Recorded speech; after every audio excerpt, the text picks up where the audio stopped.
ఇల్లు కడుతున్న ప్రతి ఒక్కరికి వచ్చేటువంటి మెయిన్ డౌట్స్ ఏంటి అని అంటే కనుక మా ఇంటికి స్టీల్ ఎంత పడుతుంది, దాని తర్వాత బ్రిక్స్ ఎన్ని పడతాయి, దాని తర్వాత సిమెంట్ క్వాంటిటీ ఎంత అవుతుంది, దాని తర్వాత కాంక్రీట్కి సంబంధించిన శాండ్ కానీ అగ్రిగేట్స్ కానివ్వండి. సేమ్ టైం నన్ను కూడా చాలా మంది కామెంట్స్ రూపంలో కానివ్వండి, లేదంటే ఫోన్ కాల్ చేసి అడగడం కానివ్వండి జరుగుతుందన్నమాట. అలాంటి వాళ్ళందరి కోసం నేను ఒక వీడియో చేస్తున్నానండి.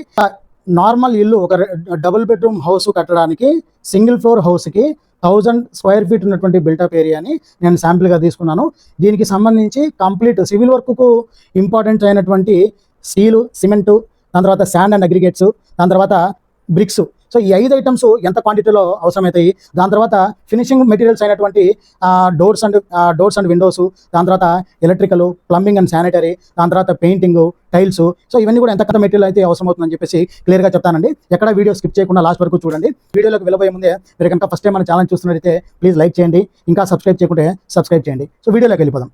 సో నేను ముందే చెప్తున్నాను, ఒక 1000 స్క్వేర్ ఫీట్ బిల్టప్ ఏరియా ఉన్నటువంటి, బిల్టప్ ఏరియా అంటే plinth beam outer to outer ఉన్నటువంటి ఏరియాని బిల్టప్ ఏరియా అంటాం అనమాట. ఎగ్జాంపుల్గా చెప్తున్నాను, మీకు మీ ఇల్లు ఎంతైతే ప్లింత్ బీమ్ ఏరియా ఉందో దానికి సపరేట్గా రాసి పెట్టుకోండి.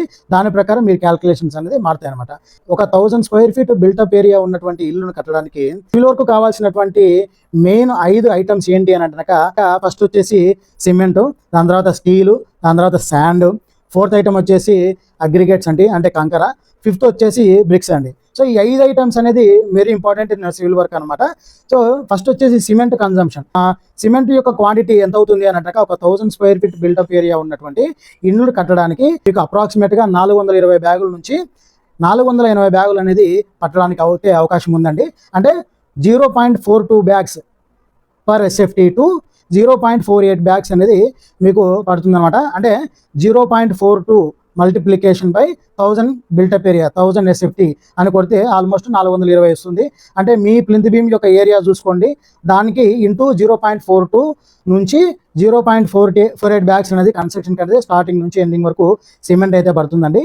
ఇక సెకండ్ ఐటమ్ స్టీల్ విషయానికి వస్తే కనుక, స్టీల్ అయితే కనుక మీకు ఆల్మోస్ట్ 3600 కేజీల నుంచి 4100 కేజీ అనేది పడుతుందండి. అంటే దీంట్లో 8 mm, 10 mm, 12, 16 mm, 20 అన్నీ కలుపుకొని 1000 స్క్వేర్ ఫీట్ బిల్టప్ ఏరియా ఉన్నటువంటి ఒక హౌస్కి సో 3600 కేజీస్ నుంచి 4100 కేజీ అనేది పడుతుంది.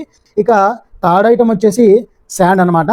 శాండ్ వచ్చేసి 1.5 క్యూబిక్ ఫీట్ నుంచి 2 క్యూబిక్ ఫీట్ల శాండ్ అయితే కనుక కన్స్ట్రక్షన్కి అయితే అవసరం అవుతుందండి స్టార్టింగ్ టు ఎండింగ్ వరకు.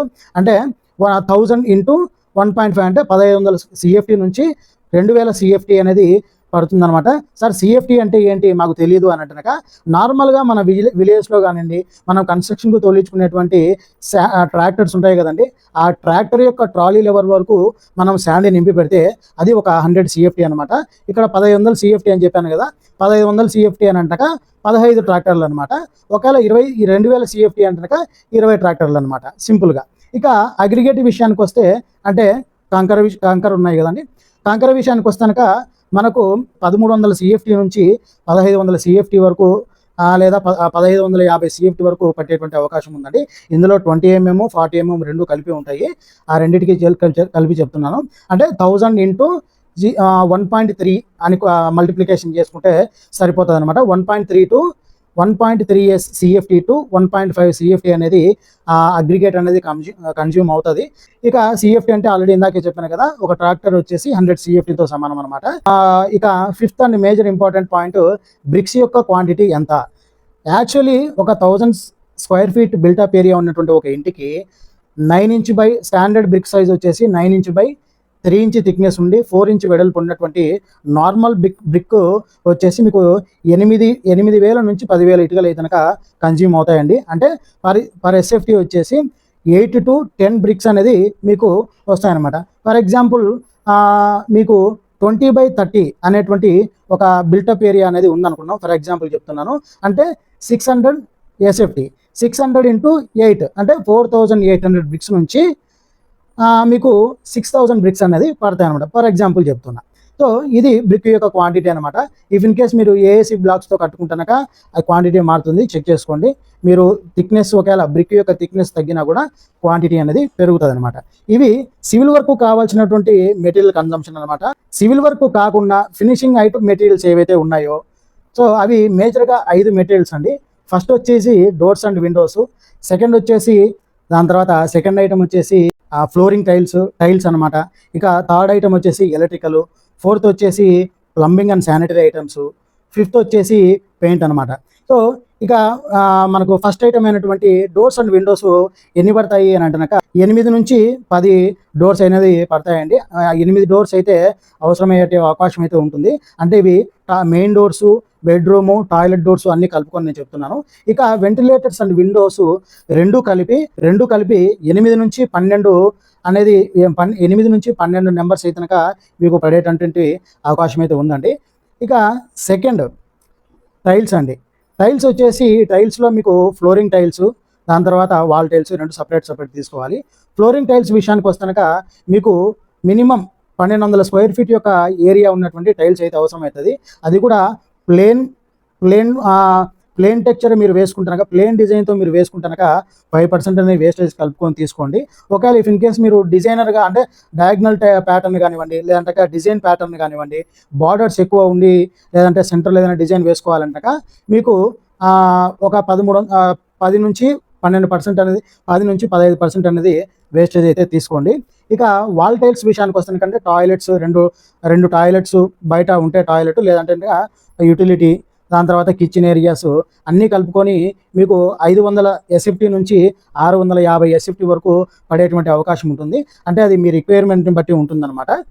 ఇక థర్డ్ ఐటమ్ ఎలక్ట్రికల్ ఐటమ్ విషయానికి వస్తాక, ఎలక్ట్రికల్ ఐటమ్స్లో ఇక్కడ మీరు గమనించాల్సిన విషయం ఏంటి అంటే ఫస్ట్ నెంబర్ ఆఫ్ పాయింట్స్ని బట్టి ఈ వైరింగ్ అండ్ ఈ పైప్స్ కన్జంప్షన్ అనేది పెరుగుతూ ఉంటుంది అనమాట. జనరల్గా ఒక నార్మల్ ఇంటికి డబుల్ బెడ్రూమ్ హౌస్కి సింగిల్ ఫ్లోర్ అయితే కనుక మీకు 35 నుంచి 50 పాయింట్లు, అంటే ఫ్యాన్ పాయింట్స్ కానివ్వండి, లైటింగ్ పాయింట్స్ కానివ్వండి, స్విచ్ బోర్డ్స్ కానివ్వండి, దాని తర్వాత ఫ్రిడ్జ్ పాయింట్స్, గీజర్ పాయింట్స్, ఇలా అన్ని ఎలక్ట్రికల్ పాయింట్స్ అన్నీ కలుపుకొని ఒక ఇంటికి 35 నుంచి 50 పాయింట్ల వరకు పడతాయండి. దాని తర్వాత పైప్స్, అంటే మనం గాడి కొట్టి దాని తర్వాత స్లాబ్లో కానివ్వండి గాల్లో కొట్టి పైపులు ఏవైతే పైప్స్ ఉన్నాయో ఆ పైప్స్ వచ్చేసి మీకు 950 రన్నింగ్ ఫీట్ల నుంచి 1200 రన్నింగ్ ఫీట్ అనేది మీకు కన్జ్యూమ్ అయ్యేదానికి అవకాశం అయితే ఉంటుందండి. ఇక వైర్స్ విషయానికి వస్తాక 1 స్క్వేర్ mm, 2 స్క్వేర్, 4 స్క్వేర్ ఇలా రకరకాల క్వాలిటీని బట్టి, దాని తర్వాత మీకు ఆల్మోస్ట్ 9 కాయిల్స్ నుంచి 14 కాయిల్స్ దాకా మీకు పట్టేటువంటి అవకాశం ఉంది. అది కూడా మీరు ప్రాక్టికల్గా చేసుకునేటువంటి పనిని బట్టి ఆధారపడి ఉంటుందన్నమాట. ఇక ప్లంబింగ్ విషయానికి వస్తాక ప్లంబింగ్ పాయింట్స్లో మొత్తం ఇంటికి కలిపి మీకు 16 పాయింట్ల నుంచి 25 పాయింట్లు అనేది అవసరమయ్యేటువంటి అవకాశం అయితే ఉంటుందండి. ఇక మీరు నెంబర్ ఆఫ్ పాయింట్స్ పెరిగే కొద్దీ ఈ పైప్స్ కానివ్వండి, లేదంటే శానిటరీ ఐటమ్స్ యొక్క నంబర్స్ కూడా పెరిగేదానికి అవకాశం ఉంటుందన్నమాట.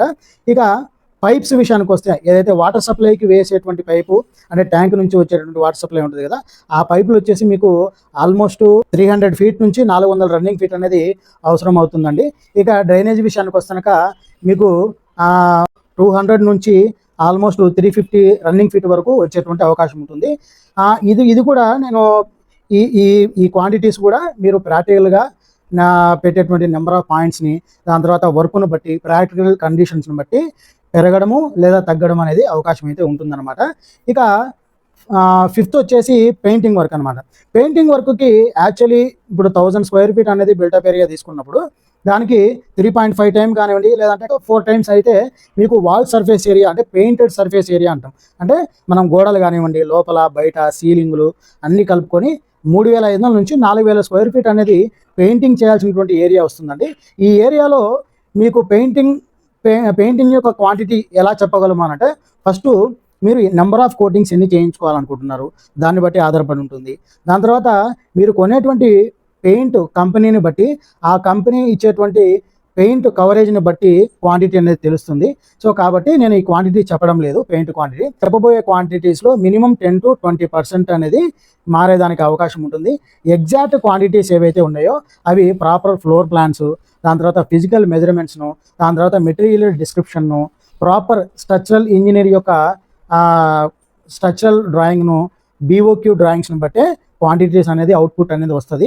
కాకపోతే జనరల్గా నేను మీకు ఈ ఐడియా కోసం అనేది ఈ వీడియో చేస్తున్నాను అనమాట. సో నేను చెప్పబోయే క్వాంటిటీస్ అన్నిటి కూడా 10 to 20% యాజ్ పర్ ప్రాక్టికల్ అనేది తేడా ఉంటుంది, అది గమనించాలి. ముందే చెప్తున్నాను. సో చూసారు కదండి వీడియో నచ్చిందని అనుకుంటున్నాను. ఇంకా లైక్ చేయకపోతే లైక్ చేయండి, ఇంకా సబ్స్క్రైబ్ చేయకుంటే సబ్స్క్రైబ్ చేయండి. అలాగే ఈ వీడియోని కొత్తగా ఇల్లు కడుతున్నటువంటి మీ ఫ్రెండ్స్ అండ్ ఫ్యామిలీస్కి, లేదా ఇల్లు కట్టాలని ప్లానింగ్లో ఉన్న వాళ్ళకి ఈ వీడియోని షేర్ చేయండి. బడ్జెట్ ప్లానింగ్ విషయంలో కానివ్వండి, ఒక ఐడియా రావడం కోసం కానివ్వండి, కంపల్సరీ ఉపయోగపడుతుంది. Thank you.